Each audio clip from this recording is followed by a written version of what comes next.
So greetings from Barcelona, and welcome to this discussion of the Lupus Hub. We are going to talk today on the guidelines adherence, which is really an important issue. We have now many guidelines, but these guidelines should be implemented, and then adherence to these guidelines probably have some challenges, and we will also know the solution, the potential solutions to these challenges. Obviously, as lupus is a multi-system condition, we require a multidisciplinary approach. We have probably the rheumatologist, and in some countries internists with expertise in autoimmune diseases who lead the diagnosis and the treatment of these patients, monitor the disease activity. But we need also immunologists, probably will take care of the test to diagnose and monitor the disease. Different specialists like nephrologist, dermatologist, hematologist, also primary care physicians, that we need a link between the hospital or the specialist and the primary care physicians. And now we have, the good news is that we have several guidelines or recommendations for the management of lupus provided by the main societies. EULAR recommendations for the management of lupus that were recently updated. Also, EULAR has done recommendations for the non-pharmacological management of lupus, which is also a very interesting issue. ACR has also recently released guidelines for the management of lupus nephritis. Nephrologists with the KDIGO also have clinical practice guidelines, and also different national, regional, or local societies have provided with different guidelines and recommendations. Next slide, please. Well, the EULAR recommendations probably are the most well-known, and especially this slide has appeared probably or appears in any review on the management of lupus or in any congress or any meeting, because it's probably very clear, differentiated between mild, moderate, and severe disease, first-line and second-line therapy, clearly stressing the need of hydroxychloroquine and low-dose steroids equal or less than 5 milligrams per day as the first line. But then the introduction, if there is not enough with these two drugs, the introduction as soon as possible, early introduction of immunodepressors and monomodulatory drugs, including both the classic and the new innovative biological therapies. Also for lupus nephritis, these guidelines, the EULAR 2023 included the lupus nephritis. More recently has been released specific recommendations for lupus nephritis from EULAR. Next slide, please. And also very interesting, not only the treatment with different drugs, but also the non-pharmacological management of lupus has been released recently by EULAR, including the patient education, the self-management support, the photoprotection, psychosocial intervention, aerobic exercise. And also ACR has recently released recommendations or guidelines are quite similar to the EULAR, but probably with different wording and different way of stressing the level of recommendations. Next slide, please.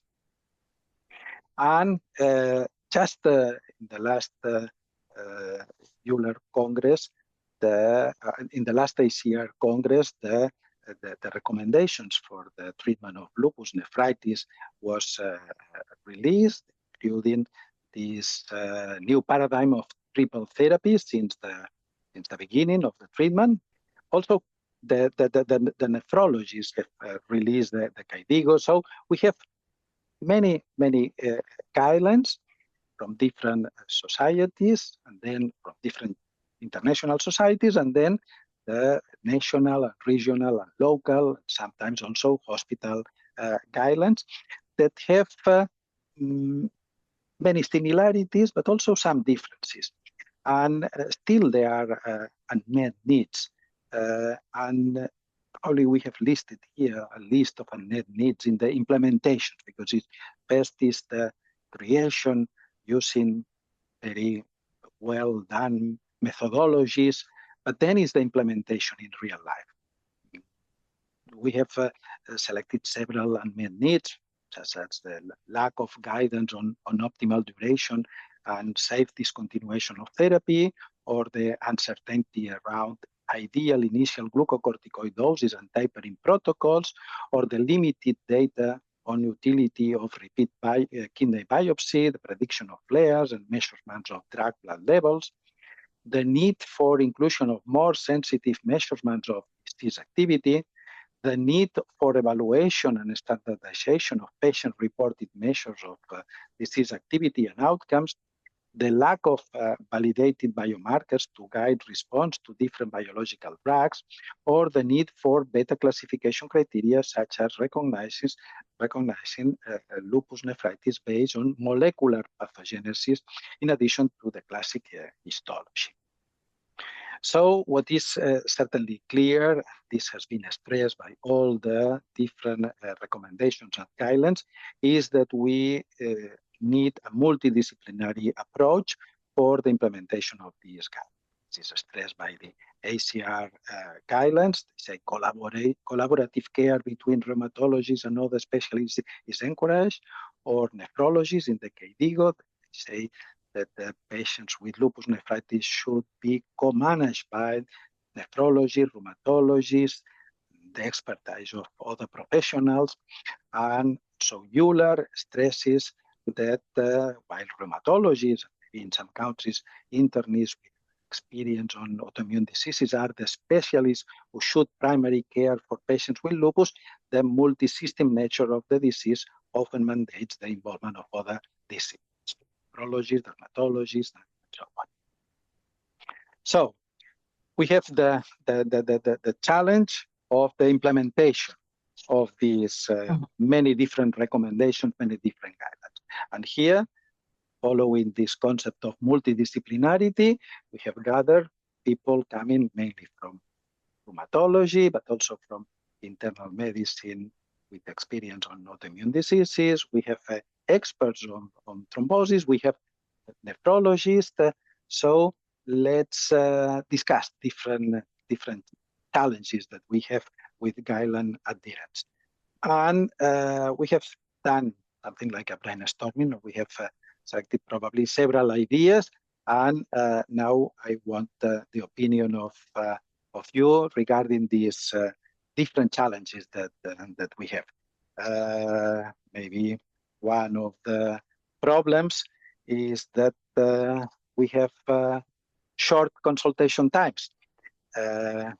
This is probably common in many places, in many countries. What do you think, for instance, Laurent in France, what is the situation? You really have this as a problem?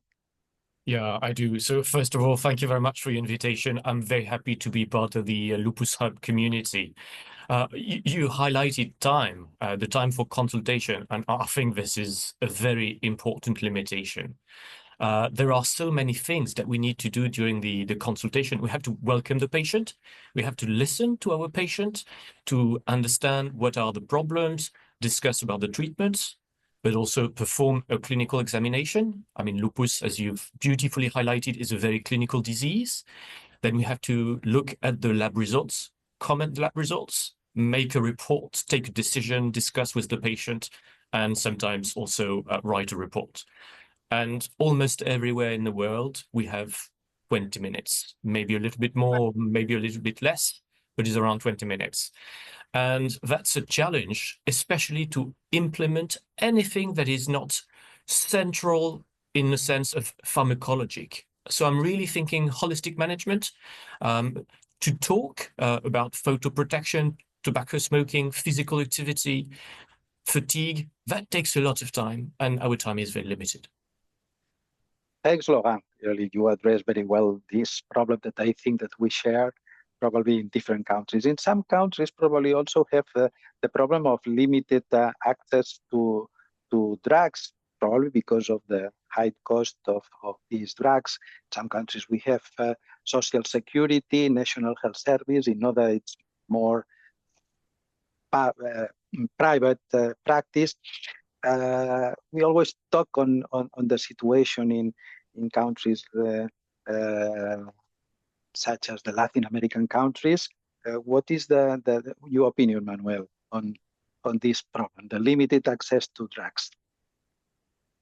Thank you, Ricard. Well, I agree that is a problem in Latin America. For example, here in Peru, in the social security system, we have access to calcineurin inhibitors, but in the Department of Health, that is the large majority of Peru, they don't have. So I know in other parts of my country, in other parts of Latin America, that's not possible. And we have access in the biggest city in Latin America. For example, here, maybe Sao Paulo, Ciudad de Mexico, but access to rheumatologists even. So the internal medicine or by even a family care physician, so they don't know about how to manage that. So they use steroids because they know or they believe that they know how to use that. So they use a lot of a high dose of prednisone, and the patient feels better at the beginning, but later on when they have problems, they say, okay, that's the problem of the rheumatologist. They send later on the patient. So we have a lot of damage because they don't have access even to physicians, not only to the drugs in our region. This is not a problem only of developing countries or Latin American countries. I think that probably also in the countries with national health service, because probably of the high cost of certain drugs, there are also problems, and some of them have not been approved for the or accepted for the practice in the health system. David. Yeah, thanks very much, Ricard. Yeah, exactly. You have the National Health Service with some restrictions. Yeah, indeed. So again, thank you for this slide. Actually, it covers all the big areas of problems with guideline adherence. I mean, I did mention the question about anifrolumab, which is approved by the FDA and EMA, but we don't have access to anifrolumab in this country because NICE have deemed it too expensive to use, and I don't think we'll ever get it approved. I think what I wanted to raise with everyone is we're all aware of this, and this is the biggest problem of non-adherence to medication with patients. We all know this is a mountain to climb. Studies have shown that true, proper adherence to prescription is less than 20% across the board. And this is something that's not easy to detect. I think to me, that's probably the biggest challenge. It's wonderful to have all these recommendations to say, use MMF and hydroxychloroquine and whatnot. And all of us have done this, especially Nathalie Costedoat, who's pioneered this. You ask the patient, you taking the medication? Sure, doc. Do the drug levels of mycophenolate and hydroxychloroquine? There's 0. And this happens so frequently. And you say to them, well, I'm not challenging you, but we've run the drug levels and they're 0. And they say, doc, I don't understand this. It must be a problem with your assay. And I think this is a huge problem. It's a huge problem. And I think to me, that is the biggest barrier to getting guideline adherence. As I say, it's all very well having these fantastic guidelines. It takes an enormous amount of effort to put these guidelines together. But getting the patients to follow the guidelines and taking the medication, I don't think there's an answer here. And, in all the guidelines that I see, there is nothing to say what are the guidelines to say we can improve patient adherence to medication. There was a study from Brazil that actually was a randomized controlled trial, which I just looked up, that randomized people who were clearly not adherent, but they randomized them to a control group, which is usual care. And the other group was randomized to input from a pharmacist. And when pharmacists were involved, uptake improved and adherence improved. But to me, this is the biggest challenge to implementing guidelines. I don't know what other people feel. Thank you, David. You mentioned Nathalie. Nathalie is with us. Yes, Nathalie, you're the doyen of non-adherence. We need your opinion on this poor adherence to therapies. Well, I couldn't agree more with you. Of course, that's the big issue.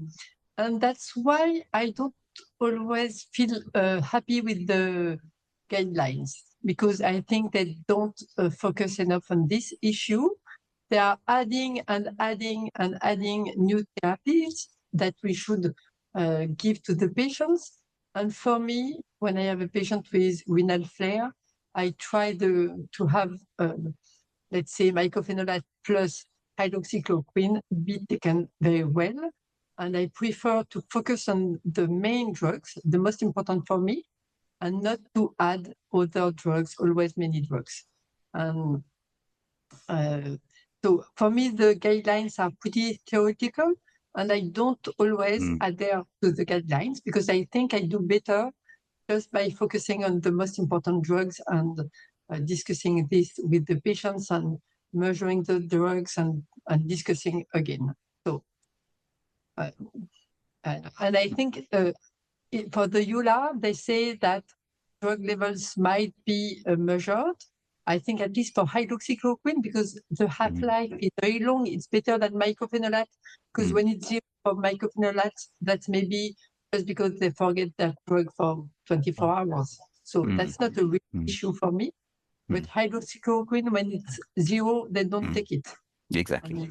We have to understand why. That's, as I tell the patient, it's very normal not to take the treatment, but we have to understand why and see what we can do. And I'm not even sure that for the ACR, it's mentioned. I don't have this in mind because I didn't have the time to look enough. But I think for me, when you take care of a patient with such a disease and with flare, if you don't have the drug level, you cannot manage the patient. So that's my opinion. I think that's right, Nathalie. I don't see anywhere in the major guidelines about real strategies to improve adherence. I couldn't see any of them. And you've pioneered using drug levels. All the guidelines say patient education. What does that mean? You can talk to patients. Do they listen? I don't think so. So it's very vague on how to improve patient medication adherence. And that's the big challenge I think we all face. Yeah. Laurent, I think that you want also say something. Very And then briefly. Betty. Just to say that I'm always saying that when we have detected low therapeutic adherence, only 50% of the job is done. The other 50% is to understand the mechanism so that we may have a proposal for the patient. Yes. Betty? So I would just say that I think I always hate to blame the patient. Yeah, exactly. I think that when we talk about short consultation times, what really gets lost is a very clear explanation of each medication and what it's for and how to prioritize the medications and what side effects might be and when to call for them. And so I think that this is really on us, and that's not to say that if we do our job well, everybody's going to take it, take all their medications appropriately. But I don't know about you, but I think it's very hard even to take to remember antibiotics twice a day for a week. And I think with people who might already be having some memory problems, some organizational problems, executive function problems, one has to be very clear, one has to write it out.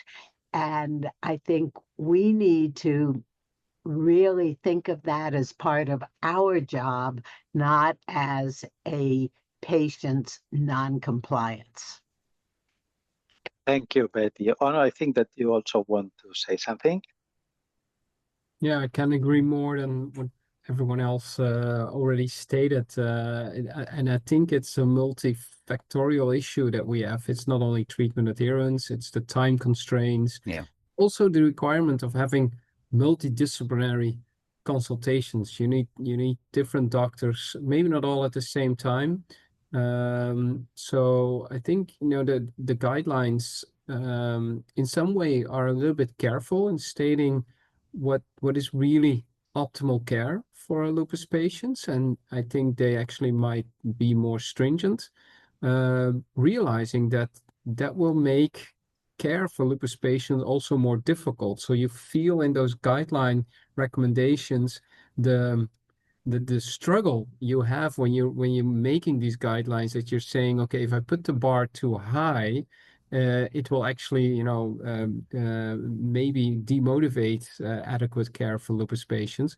But on the other hand, not stating the optimal care for lupus patients also makes it difficult to look forward, because I do think that all the items that have been discussed here are items that should be put on the research agenda, because one of the key issues is that I think lupus patients are rare patients and we are all experts, but the real expert is maybe the patient who's dealing with it years and years on. And we can sort of help patients and use digital tools to get the expertise of the patient into the care. And that might actually help us also on both sides to be more efficient. And in that sense, the therapeutic drug monitoring becomes more logic, because if you give more responsibility also to the patient themselves to take care of the disease and help you guide them in taking care, therapeutic drug monitoring is actually a very nice tool to help the patients discuss, dosing, duration of therapy, etc. So we will talk this a little bit later on the solution, the potential solution. But maybe, Nathalie, you want to close this section on the challenges, and then we will move to the potential solution. We have another slide. Just a small comment, because I think it's much more complex than just explaining the patient and about knowledge, because that's the same for many things. Maybe you don't exercise 1 hour 3 times a week, maybe you smoke, maybe you are on your screen all the night, and you all know that's not so good, but anyway you do it. And that's the same for the patients. For those that are severely non-adherent to the treatment, it's very complex to become adherent. And it's not just about explanation, because they know it usually, but that they just have barriers to getting adherence. And I think it's not all on our shoulders. It's also about complex things. That's right. That's right. Let's move then to the potential solution. We have to try to find solutions to these challenges. Probably what practical tools are needed to support clinicians in following the treatment guidelines for lupus. What self-initiated steps can clinicians take to incorporate guidelines-based decision-making into their practice? What types of education, training, or peer support models are needed for adherence to guidelines in clinics? So we have, again, done a short brainstorming and have probably picked up some potential solutions that I wanted also your comments. Maybe one of the topics, the challenges that appeared just before, is this need of the communication between multidisciplinary team, and I want in this case the comments, the opinion from the other nephrologist that is in our panel today. David, Jayne, what do you think, or how are you managing a multidisciplinary lupus nephritis consultation, for instance? Well, I sort of disagree with this concept that we are specialists. I think we are lupus doctors, and certainly in my service, I spend more time in non-renal lupus manifestations than I spend dealing with nephritis. So I think we're lupus doctors. I think when I think of multidisciplinary teams, I think of 2 dimensions. I think one is more the care delivery team, and then the other is more the specialist medical specialty team. And with respect to the conversation that we've just had on your previous slide, I think many of the issues raised by Laurent and by Nathalie and David relate to care delivery. And to me, the solution for this is a multidisciplinary team in terms of different healthcare professionals who have different roles that are integrated to support the patient. And fortunately, we have excellent specialist nurses, and they do spend a lot more time with the patients than I do. And in terms of adherence or monitoring adherence, I very much regard that as their responsibility rather than mine. I think that's one aspect of the multidisciplinary team. I think the other aspect in that is the specialists. And I think this is really driving at where a lupus patient's cared for. We all work in big academic centers, and we have access to specialists with experience of lupus, whether they're neurology or respiratory medicine or whatever. But the majority of lupus patients are not managed in temples of excellence where we are. And I think this presents a real challenge. I think if you're in a country like United Kingdom and maybe many European countries, you can develop a hub and spoke model. And then if a patient being cared for at a local hospital needs a respiratory opinion, that can be sought from the hub. But I think more of the challenge is how the specialist expertise gets devolved out than what happens in the big academic centers, because we've all been doing it for years, and so we have our specialist colleague links in place.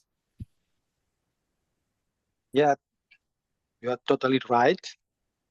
But let's move to another of the issues that we found in the list of challenges is the cost of the drugs, and we probably discuss what happens in developing countries, what happens in countries with National Health Service, but what is the situation in the States?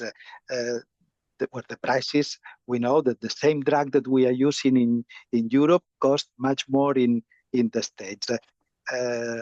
Probably this makes a lot of problems for many patients. What could be the solutions? And Jill and Gaurav, maybe you can give your opinions. I honestly can't. I think this is regulatory beyond what we do. We do a lot of prior authorizations, and different patients have different insurances. We see patients in different venues, and it's very, very insurance driven. I mean, we are particularly lucky to have a open healthcare situation with Bellevue Hospital, where everyone and anyone can be seen without any insurance whatsoever.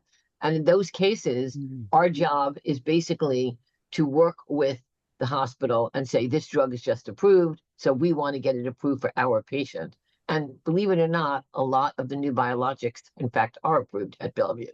So for us, it's a system that really dictates what we do. And our best job is to take the lowest payer situation, like a Bellevue, and make sure the drug is on formulary. And that's really our job. Beyond that, I'm not sure what else we can do except our usual pre-authorizations. That's just my experience. It's unlike other systems where there may be one insurance, in the United States, that's absolutely not true. I think the third-party payer mix is a challenge, somewhat unique here. And cost of medicine is important no matter where you look at it, because even here in the US, if we're able to get a patient an expensive medicine, it just means that we're reallocating the resources to this expensive medicine and cutting somewhere else. And that can be a challenge. It can increase burden on the patient, whether it's the premium they pay, whether it's the healthcare dollars that are indirectly allocated through taxpayer money. And I think that's one of the key challenges to these newer recommendations that talk about using biologics, but not focusing on the cost factor of how challenging it can be. We're lucky we have some support programs, some groups, but it's really reducing the cost, not really getting to where we should be with regards to the cost containment. Laurent, I think that you want to say something, and then David de Cruz. Sure. I always say that it's not because a medication is approved, that it is available, that it is affordable, and that it is accessible in the country. And I think the recommendations, the guidelines, they have a very strong role to escalate what we believe is the standard of care to policymakers. And it is somehow our responsibility to demonstrate what is the best care that we can give to a patient and escalate that to the authorities for adequate reimbursement. Thank you. David De Cruz. I'd like David Jayne's comments on this. So in England, NHS England seems to be rather random. So we don't have access to anifrolumab because it's too expensive. And yet voclosporin was approved in record time. And it's one of the most expensive drugs. And my nephrology colleagues say, this is too expensive. Why don't we just stick with tacrolimus? So there's a lot of discrepancies here. David, I don't know what you thought about that. Well, I mean, the price of voclosporin is very cheap compared to other countries. Yeah, I mean, I think we all have healthcare systems that have their own quirks, and our healthcare system does allow us to sort of bend the rules, but every now and then we come up against a completely hard place where we can't make progress. Belimumab was a case. It took us 5 years, I think, exactly. to get belimumab, and it was very restricted. Now it's more liberal. But we get this with many new. I mean, obinutuzumab, for example, we've been using quite happily for compassionate use for about 5 years, but suddenly the trust has said no because we're having to pay for it because there isn't a pathway. So that's just an example. And also probably there is something that we can have as a solution, that is to improve the education of our patients, and also probably to use the artificial intelligence in our systems. I know that Ioannis want to say something, but I wanted to ask also on these topics to you, Ioannis. Well, I can start by saying that I very much agree with what Laurent said before, that or the fact that the drug has been approved and reimbursed in a country, it doesn't mean that it is accessible. And I'm hearing with interest what the situation is in the different settings when the colleagues are describing their situation. And I will tell you what the situation looks like here in Sweden. You will understand it is pretty different, because here all these new drugs are actually approved and reimbursed, but indeed they are not accessible, or at least not easily accessible. Why? Because it's not that I have to fill in a form to motivate that a certain patient is a good candidate for a drug. It is that or the different hospitals in Sweden, the different centers, they have a certain budget every year, a yearly budget for the medications by the state, based on the previous years, let's say, and this budget has to be wisely distributed to the patients. So we have to, I mean, we take the responsibility on our shoulders, and this, of course, gives prioritization to the cheapest rather than the most appropriate drug. The situation we have here is that we don't even need to motivate the use of rituximab, for example, because it is so cheap, but we indeed have to motivate the use of belimumab and anifrolumab and obinutuzumab. So you understand the situation, but this belongs to the discussion about challenges. I mean, if we